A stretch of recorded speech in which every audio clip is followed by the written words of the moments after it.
Hello everyone, कैसे हैं आप सब। आई होप आप सब बहुत अच्छे होंगे। आपके सीटेट एग्जाम की तैयारियां भी बहुत अच्छी चल रही होगी। मैं निर्मला साहू स्वागत करती हूं आप सभी का अपने यूट्यूब चैनल नीरूज लर्निंग हब पे, जहां पे मैं आपको सीटेट की पेडागोजी और कंटेंट की तैयारी कराती हूं, चाहे कोई भी सब्जेक्ट हो। तो अभी आपको पता है कि कुछ टाइम से मैं आपको कंटिन्यूसली इंग्लिश पेडागोजी की तैयारी करवा रही हूँ, और उसमें हम पैसेज, पोएट्री और जो पेडागोजी के जो इंपॉर्टेंट टॉपिक हैं वो सब कुछ देख रहे हैं, इंक्लूडिंग प्रीवियस ईयर क्वेश्चन। इससे पहले मैंने 20 अगस्त 2023 का जो इंग्लिश पेडागोजी का लैंग्वेज 1 और लैंग्वेज 2 दोनों ही कराया है। आज मैं आपके लिए लेकर आई हूँ सीटेट पेपर 2। आप ध्यान से देखेंगे, सीटेट पेपर 2 जो है उसको हम करेंगे, जो कि 20 अगस्त 2023 में पूछे गए हैं। अब प्रीवियस ईयर के क्वेश्चन सॉल्व करना इसलिए इंपॉर्टेंट हो जाता है ताकि जो नए एस्पायरेंट्स हैं उनकी अंडरस्टैंडिंग अच्छी हो कि पैटर्न और क्वेश्चन का स्ट्रक्चर क्या है, और वो अपनी अप्रोच कैसे कर सकते हैं एग्जाम में स्कोर करने के लिए, क्वालिफाई करने के लिए, इस तरह से अपनी अंडरस्टैंडिंग को बूस्ट कर सकते हैं। और एक और चीज़ है कि ये जो लैंग्वेज 2 जो है और लैंग्वेज 1 पेपर 2 का थोड़े बहुत ऐसे भी क्वेश्चंस हैं जो कि अभी तक सीटेट में नहीं पूछे गए थे। मुझे लगा कि इस साल इन लोगों ने इंक्लूड किया है उन टॉपिक्स को, तो वो जो सारे टॉपिक्स हैं जो नए इंक्लूड किए हैं पिछले एग्जाम में 2023 में, उनके भी टॉपिक की मैं डिटेल वीडियो लेकर आऊँगी इंग्लिश पेडागोजी में, ताकि वो हमारे जो लर्नर जिन्हें इंग्लिश पेडागोजी लगता है कि नहीं थोड़ा डिफिकल्ट है, उनके लिए आसान हो सके। मैं अपने आसान भाषा में आपको समझाने की कोशिश कर सकूँ ताकि आपकी अंडरस्टैंडिंग अच्छी हो और आपकी तैयारी अच्छी हो सके। तो चलिए बिना समय गंवाए देखते हैं। ये जो क्वेश्चन पेपर है सीटेट पेपर 2 का है। इससे पहले मैंने आपको पेपर 1, पेपर 2 लैंग्वेज पेपर 1 का लैंग्वेज 1, लैंग्वेज 2 मैंने करवा दिया है, इंक्लूडिंग प्रोज, पोएट्री, एवरीथिंग। ठीक है, अभी हम देखेंगे 20 अगस्त 2023 का सीटेट पेपर 2। तो आइए देखते हैं, जो कि लैंग्वेज 2 है। आप देख सकते हैं यहाँ पर क्वेश्चंस क्या बोल रहा है, देखते हैं। 121 से ये क्वेश्चन स्टार्ट है। Which of the following supports pre reading activity? इनमें से कौन से ऑप्शन सपोर्ट करते हैं प्री रीडिंग एक्टिविटी को? मतलब प्री रीडिंग क्या होता है? रीडिंग करने से पहले, अगर टीचर रीडिंग करवाने वाला है उससे पहले क्या कौन सा टास्क कराएगा। तो देखिए ऑप्शन हम सब पढ़ेंगे। मैं बार बार एक ही चीज़ कहती हूँ, अगर आपको शुरू में ही एक ऑप्शन लग गया कि ये सही है तो उससे आपको करेक्ट नहीं करना है। अभी क्वेश्चन डाइसी आ रहे हैं, जो कैंडिडेट्स हैं उन्हें थोड़ा सा उलझाने के लिए सीटेट, क्योंकि सिलेबस वही है, एक दो बस एडेड डिफरेंट क्वेश्चन दिखेंगे, बाकी पैटर्न वही सब कुछ है। तो अब ये क्या कर रहे हैं, एक जैसे कई ऑप्शन दे रहे हैं जिसमें आप कंफ्यूज कर जाते हैं कि ये भी सही है, ये भी सही है। तो आपको अपना बेस्ट चुनना है, इसलिए बेस्ट चुनने के लिए आपको सभी ऑप्शन को पढ़ना होगा, चाहे आपको वो फर्स्ट में ही क्यों ना आंसर दिख जाए, फिर भी आप बाकी को पढ़ना नहीं छोड़ेंगे। पढ़ने से क्या होगा, आपको ज़्यादा समझ में आएगा सारे ऑप्शन को पढ़ने के बाद कि हाँ ये बेस्ट है, ये सही है। तो चलिए देखते हैं। फर्स्ट नंबर बोल रहे यूजिंग प्रेडिक्शन टास्क। देखिए प्री रीडिंग से पहले प्रेडिक्शन होता है, बहुत सही है, तो ये तो सही है, लेकिन हम बाकी को भी पढ़ेंगे। Asking learner to summarise the text. देखिए समराइज करना यानी कि जब आप पूरा टेक्स्ट पढ़ लेते हैं फिर एक छोटा सा समरी उसके बारे में, शॉर्ट जो कहते हैं ना सारांश, वो बनाते हैं। तो लर्नर को आप प्री रीडिंग से पहले समरी मतलब समराइज करने के लिए, सारांश बताने के लिए कैसे बोलेंगे? अभी तो उसने प्री रीडिंग मतलब रीडिंग से पहले की बात की गई है, यहाँ पे समरी तो लास्ट में होता है, तो ये यहाँ पर गलत हो गया। Teaching grammatical structure. देखिए रीडिंग में ग्रामेटिकल स्ट्रक्चर को ज़्यादा नहीं देखा जाता है, फ्लुएंसी को देखा जाता है, कोहेरेंसी को देखा जाता है, तो ये यहाँ गलत है। Using paraphrasing task. अब पैराफ्रेजिंग का मतलब क्या होता है? पैराफ्रेजिंग मतलब कोई एक टॉपिक आपने पढ़ा, एक पैराग्राफ आपने पढ़ा, और उस पैराग्राफ को पढ़ के समझ के आप अपने ओन लैंग्वेज में उसे समझा रहे हैं अलग तरीके से। मतलब किसी एक टेक्स्ट को, आर्टिकल को या पीस ऑफ कोई भी कंटेंट है उसको आप पढ़ते हैं और दूसरे तरीके से समझाते हैं, है ना, उसे हम पैराफ्रेजिंग कहते हैं। तो यहाँ पे पैराफ्रेजिंग वाली भी कोई बात नहीं है, यहाँ तो प्री रीडिंग की बात की जा रही है, इसलिए क्वेश्चन को भी बहुत अच्छे से समझना है और ऑप्शन को भी सारे पढ़ने हैं। अब यहाँ पे प्रेडिक्शन टास्क एकदम सही आएगा। जब आप प्री रीडिंग करवाते हैं ना बच्चों को कोई टॉपिक के बारे में, सपोज आप ट्रेन के बारे में बच्चों को पढ़ा रहे हैं, छोटे बच्चों को, प्राइमरी बच्चों को ट्रेन के बारे में आप उन्हें बताना चाह रहे हैं, ट्रेन के बारे में कोई लेसन है इंग्लिश में या पोयम है, उससे पहले आप बच्चों को क्या करेंगे, उनके जो प्रीवियस नॉलेज है उससे कनेक्ट करेंगे, है ना।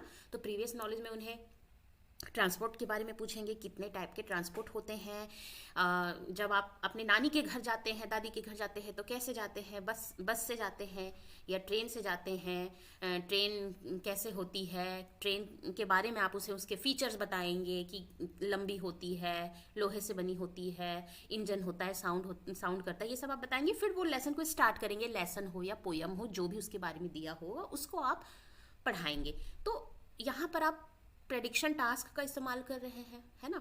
बच्चे के प्रीवियस नॉलेज को कनेक्ट करते हुए आप क्वेश्चंस उन्हें बता रहे हैं, आप उन्हें बता रहे हैं, उनसे थोड़े से क्वेश्चंस कर रहे हैं। तो बच्चा यहाँ पे इमेजिनेशन करेगा, हाँ मैंने ट्रेन देखा है, मैंने एक बार ट्रैवल किया है, यहाँ से ये ट्रेन होती है, कितने टाइप की ट्रेन होती है, पैसेंजर ट्रेन होती है ना, गुड्स ट्रेन होती है जो सामान लेके जाती है। इस तरह का वो इमेजिनेशन लगाना शुरू कर देगा। तो ये प्रेडिक्शन टास्क यहाँ पर सही हो जाएगा। प्री रीडिंग से पहले प्रेडिक्शन टास्क का इस्तेमाल किया जाता है। ये आपका फर्स्ट आंसर सही हो जाएगा। नेक्स्ट हम देखते हैं, which of the following is true about remedial teaching. Remedial teaching के बारे में क्या सही है। तो रेमेडियल टीचिंग क्या होता है। रेमेडियल यानी कि जब बच्चे की कोई आपको वीकनेस पता चलती है फॉर्मेटिव असेसमेंट के दौरान, तो आप उसको सुधारने के लिए क्या एक्शन लेते हैं, वो रेमेडियल टीचिंग होती है। सपोज कोई बच्चा लिखने में स्लो है, क्यों स्लो है उसको आप जानेंगे। उस मतलब वो बच्चे की नोटबुक कंप्लीट नहीं हो रही है, आप देख रहे हैं क्लास में लगातार, आप देखेंगे कि वो स्लो राइटर है, धीरे लिखता है, इस वजह से उसके टॉपिक छूट जाते हैं, उसके नोट्स इनकम्प्लीट होते हैं। ये जानने के बाद आप उसको क्या कराएंगे, आप उसे घर में प्रैक्टिस करने के लिए बोलेंगे, है ना। ये 2 पेज आप लिख के आओ, फास्ट आपकी हैंडराइटिंग जो है स्पीड बढ़ेगी। क्लास में भी आप उसको कुछ ऐसे वर्क देंगे जिससे उसकी हैंडराइटिंग की स्पीड बढ़ेगी, और इस तरह से आप उसको रेमेडियल एक्शन ले रहे हैं उसके लिए। तो ये होता है आपका रेमेडियल टीचिंग। तो इससे आप लगा सकते हैं कि इसमें आंसर क्या होना चाहिए, showing sympathy to backward student. अब ये जो सिंपैथी शो कर रहे हैं और बैकवर्ड स्टूडेंट की बात की है, ये यहाँ बहुत नेगेटिव हो जाता है। सिंपैथी नहीं, बच्चों को एम्पैथी करना है। एम्पैथी मतलब उनकी जो प्रॉब्लम है उसको समझना है। सिंपैथी यानी दया नहीं दिखाना है। दया दिखा लेंगे, कुछ एक्शन नहीं करेंगे, उससे क्या ही होगा, बच्चे में इंप्रूवमेंट नहीं आएगी। आप बच्चे के सिचुएशन को समझेंगे, एम्पैथाइज करेंगे, तो आप उसके लिए एक्शन ले पाएंगे, सही एक्शन ले पाएंगे, क्या करना है उसके इंप्रूवमेंट के लिए, है ना। ये यहाँ गलत हो जाएगा। Providing support to improve performance, तो ये सही है। Providing support to improve performance एकदम सही है। आप उसको सपोर्ट प्रोवाइड करेंगे, आप जान गए बच्चे का नोट्स क्यों छूटता है, इनकम्प्लीट क्यों रहता है, तो आप उसको ऐसे वर्क देंगे, ऐसे असाइनमेंट, ऐसी चीज़ें देंगे कि घर में तुम बेटा 2 पेज लिख के आओ, तुम्हारी स्पीड बढ़ेगी। घर पे स्कूल में भी कुछ ऐसा कराएंगे कि उसकी राइटिंग की स्पीड बढ़ेगी। तो आप उसको इस तरह से सपोर्ट प्रोवाइड करके उसकी परफॉर्मेंस को इम्प्रूव कर रहे हैं। तो ये सही है। फिर भी हम बाकी को देख लेते हैं। Providing extra mark to improve performance, तो अब देखिए परफॉर्मेंस इंप्रूव करने के लिए एक्स्ट्रा मार्क देंगे तो कैसे परफॉर्मेंस इंप्रूव होगा, ये तो यहाँ गलत है। Giving extra attention to gifted children, अब सिर्फ गिफ्टेड चिल्ड्रेन की बात की गई है। सिर्फ गिफ्टेड चिल्ड्रेन को अटेंशन देंगे तो पूरी क्लास में आप सारे बच्चों को कैसे कर पाएंगे रेमेडियल टीचिंग, तो ये भी यहाँ गलत है। ये है आपका providing support to improve the performance, ये आपका सही आंसर है कि आप सपोर्ट प्रोवाइड करेंगे, है ना, तभी बच्चे की परफॉर्मेंस क्या हो पाएगी, इंप्रूव हो पाएगी। नेक्स्ट हम देखते हैं, read the following statement and choose the correct option. Statement यानी कि असर्शन और रीजन दिया है, आपको उसमें से सही बताना है। English is an associate official language in India, एकदम सही बात है। इंग्लिश इंडिया में एसोसिएट ऑफिशियल लैंग्वेज मानी गई है ना, इसे यही माना जाता है, correct. Reason, English is taught as a foreign language in Indian school, तो ये बात एकदम गलत है। इंग्लिश फॉरेन लैंग्वेज नहीं, सेकेंड लैंग्वेज के फॉर्म पे पढ़ाया जाता है। इंग्लिश को क्या पढ़ाया जाता है, सेकंड लैंग्वेज, और फर्स्ट लैंग्वेज हमारी नेटिव लैंग्वेज होती, हमारी वर्नैक्युलर लैंग्वेज होती, हमारी जो मातृभाषा होती है उसे कराया जाता है। इंग्लिश जो है वो सेकंड लैंग्वेज की तरह पढ़ाई जाती है, फॉरेन लैंग्वेज नहीं। तो ए सही है, रीजन गलत है। आंसर आपका हो जाएगा A is true, R is false, second number. Okay, next हम देखते हैं, Which of the following is not a characteristic of language? इनमें से कौन सी लैंग्वेज की कैरेक्टरिस्टिक नहीं है, उसकी विशेषता नहीं है। आइए देख लेते हैं। लैंग्वेज इज स्टैटिक, स्टैटिक यानी स्थिर है, ये बात तो गलत है ना, स्थिर नहीं है। Language is symbolic, language symbolic है, हाँ सिंबॉलिक होती है ना, सिंबल्स के थ्रू आप लैंग्वेज सीखते हैं। सोशल है, हाँ इंटरेक्शन लैंग्वेज के थ्रू ही आप करते हैं। सामाजिक जो आपका अंतःक्रिया होता है भाषा के थ्रू ही होता है। लैंग्वेज इज सिस्टमैटिक, यस, जो अलग अलग स्ट्रक्चर, जो ग्रामर पढ़ते हैं, फॉर्मेशन पढ़ते हैं, ये सब सिस्टमैटिक होता है ना। तो ये तीनों सही है, मतलब ये आंसर नहीं है। लैंग्वेज स्टैटिक है, ये बात इसकी कैरेक्टरिस्टिक नहीं है। लैंग्वेज क्या होती है, डायनामिक होती है ना। जैसे आप नॉर्थ में जाते हैं लैंग्वेज चेंज हो जाती है, साउथ में आते हैं लैंग्वेज चेंज हो जाती है, सेंट्रल में अलग भाषा बोली जाती है। मतलब जैसे जैसे आपका स्टेट बदलता है आपका भाषा बदलता है ना। वहाँ की जो डायलेक्ट है उसकी बोली है वो बदल जाती है, तो वो डायनामिक है। स्टैटिक कैसे हुई, ऐसा थोड़ी है कि पूरे इंडिया में सिर्फ एक ही लैंग्वेज इस्तेमाल होता है, ऐसा नहीं है ना। लेकिन यहाँ पे स्टैटिक बोल रहा है तो ये इसकी प्रॉपर्टी नहीं है, और आंसर हमारा यही हो जाएगा क्योंकि नॉट पूछा है यहाँ पर। ठीक है, नेक्स्ट देख लेते हैं। Read the following statement and choose the correct option. देखिए स्टेटमेंट के बहुत क्वेश्चन दिए गए हैं इस बार, है ना। Prompting student to recall previous knowledge is important. देखो बच्चों को अपनी प्रीवियस जो नॉलेज है उसको रिकॉल करने के लिए आप उसे प्रेरित करते हैं, प्रोत्साहन करते हैं। यस, बहुत इंपॉर्टेंट होता है, ये बात सही है। Recalling the previous knowledge help student connect the known knowledge to the new knowledge. Yes, correct. अभी जैसे मैंने यहाँ पे प्री रीडिंग की बात कही, आप उसे ट्रेन का पोयम या ट्रेन का जो लेसन है पढ़ाने जा रहे हैं, तो पहले आप पूछेंगे ना कि ये मतलब उन्होंने कभी ट्रेन देखी है, कितने टाइप के ट्रेन होते हैं, ट्रेन कैसे दिखती है, किन चीज़ों से बनी होती है, क्या साउंड करती है, क्या होता है उसमें, कैसे जाता है। इस तरह का आप उसका प्रीवियस नॉलेज को आप क्या करेंगे, कनेक्ट करेंगे। तो ये क्या होता है, प्रीवियस जो नॉलेज है वो कनेक्ट करता है आपके न्यू नॉलेज को फॉर्म करने के लिए। तो ये बात भी बिल्कुल सही है। तो ये हो जाएगा both A and R true and R is the correct explanation of A, मतलब फोर्थ वाला। ठीक है, क्योंकि दोनों बात सही है। नेक्स्ट हम देख लेते हैं। A teacher of class 8 asked her learner to produce a leaflet about saving energy at home as an assignment. This task will cater to which feature of language? एक क्लास 8 की टीचर है, अपने बच्चों को कहती है लीफलेट। लीफलेट यानी कि जो आपका पैम्पलेट की तरह जो होता है ना, वो लीफलेट बनाने के लिए कहती हैं पेपर में सेविंग एनर्जी के बारे में एज एन असाइनमेंट। मतलब असाइनमेंट के तौर पे आप एनर्जी को सेव करने के लिए ऊर्जा को, जो आप ऊर्जा बचत पे एक लीफलेट बनाइए, ऐसा वो उनको कहती है। तो this task will cater to which feature of language. और ये जो काम है वो लैंग्वेज का कौन सा फीचर को बताता है। तो देखिए यहाँ पे ये पॉजिटिव इम्पेरेटिव हो जाएगा। कैसे, ग्रामर में जब आपको पढ़ाया जाता है positive imperative, negative imperative. Positive imperative का मतलब आप पॉजिटिव कमांड देते हैं, do this work, go and bring some water from tap. ऐसा आप इस तरह का जो आप पॉजिटिव इम्पेरेटिव देते हैं उसे हम सकारात्मक जो कहते हैं, है ना, पॉजिटिव इम्पेरेटिव कहते हैं, वो होता है। अब ये क्वेश्चन फॉर्म नहीं है। क्वेश्चन फॉर्म आपको पता है विच, हुज, हाउ, व्हाट, वेयर, ये सब इंक्लूड करता है क्वेश्चन फॉर्म। यहाँ पर ऐसा कुछ भी नहीं है। ठीक है। कंपैरेटिव जो आपका जो होता है, कंपेयर करते हैं, कंपैरिजन करते हैं, वो होता है। पास्ट टेंस का मतलब आपको पता है, टेंस का जो पास्ट टेंस होता है। तो यहाँ पे ये ऐसा कुछ भी नहीं है, क्वेश्चन फॉर्म भी नहीं है। विच, वेयर, हाउ, ऐसा WH वाला कुछ भी नहीं लग रहा यहाँ पर। कंपैरेटिव यानी जो सुपरलेटिव, कंपैरेटिव, ये सब आप पढ़ते हैं वो होता है। ठीक है। कंपैरिजन तो यहाँ पे वो भी नहीं है। पास्ट टेंस यानी कि टेंस का कुछ पास्ट टेंस भी नहीं है, भूत काल भी यहाँ पे नहीं शो हो रहा है।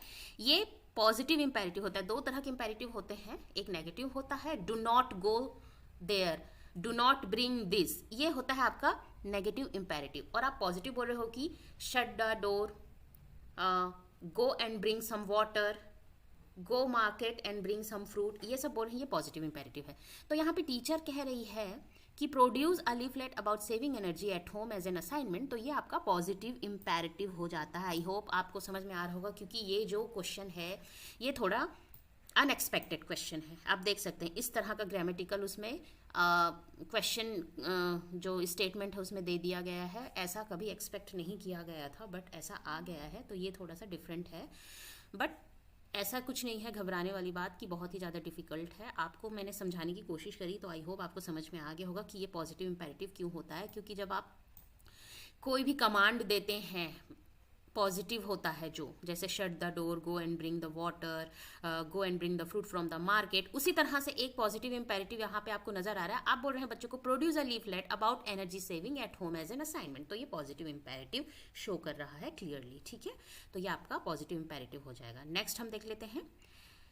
While planning a lesson, one of the objectives to enable learner to produce typical business communication. Typical का मतलब यहाँ पे formal होगा, विशिष्ट. टिपिकल क्या होता है? विशिष्ट. और इसका सिनोनिम क्या बनेगा? फॉर्मल. ठीक है,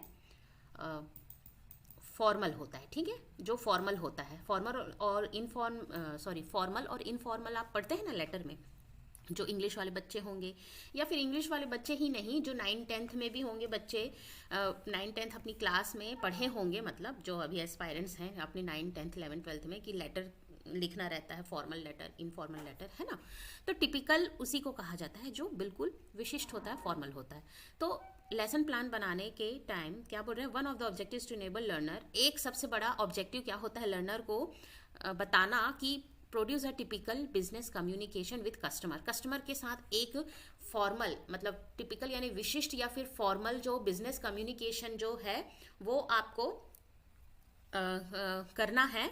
this objective matches which one of the text genre listed below. Genre यानी टाइप होता है, मतलब कौन से जॉनरा को बिलोंग करता है. जैसे कि लिटरेचर की बात करें अगर, तो कौन कौन से जॉनरा होते हैं? ड्रामा, प्रोज, पोएम, पोएट्री, है ना. इसी तरह से ये भी टेक्स्ट के जॉनरा हैं, अलग अलग जॉनरा है. डिस्क्रिप्शन यानी डिस्क्राइब करना. ठीक है, तो इसमें फीडबैक का कोई स्कोप नहीं होता. रिपोर्ट यानी कि रिपोर्ट बनाते हैं, किसी चीज़ को आप स्क्रूटिनाइज, एनालाइज करते हैं और रिपोर्ट बनाते हैं. आर्टिकल आपको पता है, जैसे कि एक कोई भी पीस ऑफ कंटेंट होता है जो आप पढ़ते हैं, आर्टिकल होता है ना. मतलब एक इन्फॉर्मेशन ही नहीं, वो एक जोक भी हो सकता है, एक शॉर्ट स्टोरी हो सकता है, वो भी एक आर्टिकल होता है ना. तो ये उसके जॉनराज होते हैं, जॉनरा कहा जाता है. ठीक है, डिस्क्रिप्शन नहीं होगा, रिपोर्ट भी नहीं होगा, आर्टिकल भी नहीं होगा, क्योंकि अगर यहाँ पे formal business communication with customer बोल रहे हैं तो फॉर्मल आप लेटर लिखते हैं अपने कस्टमर को. ठीक है, ना कि आप डिस्क्रिप्शन लिखते हैं, ना कि रिपोर्ट देते हैं, ना कि आप आर्टिकल लिखते हैं. आप लेटर लिखते हैं ना, बिजनेस कम्युनिकेशन करते हैं कस्टमर के साथ. तो आपका ये 4th नंबर सही हो जाएगा, लेटर. नेक्स्ट हम देख लेते हैं 28. A teacher asked student to look at the 4 musical instrument in the picture.